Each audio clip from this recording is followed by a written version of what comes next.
Kung bahala. Bilis.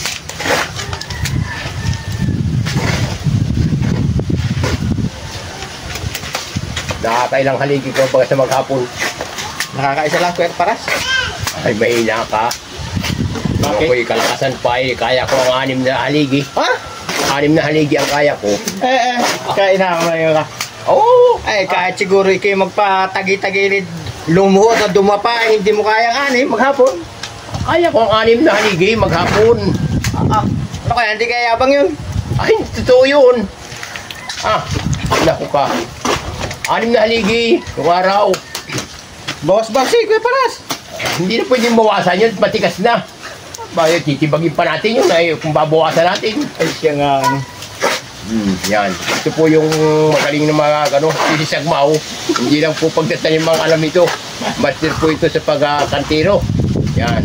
Kahit po itikit yan, kayang maghagis. Yan, sisagmaw. Yan po ay kahit ano po ang marami na po bahay ang ginawa nito. Yan o. Yan. Siya po ang gumawa nitong bahay na ito. Sa isa pong balikbayan na si Boss Junjun. Siya po ang may-ari niyan. Yan. Ito naman po yung pinakamagaling magkabit ng bintana. Galing from Gumaka, Quezon. Yan. Kung magpapagawa po kayo ng bintana, yan, sa kanya. Si Boss Albert po. Oo, si Boss Albert ng Gumaka, Quezon.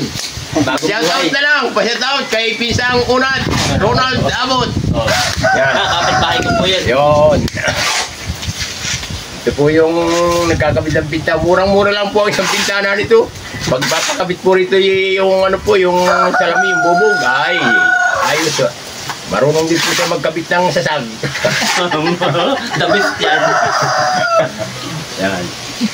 Yan, si Bingi po ang helper ni Sagmao. Bilis-bilisan ninyo at malulugi ang management.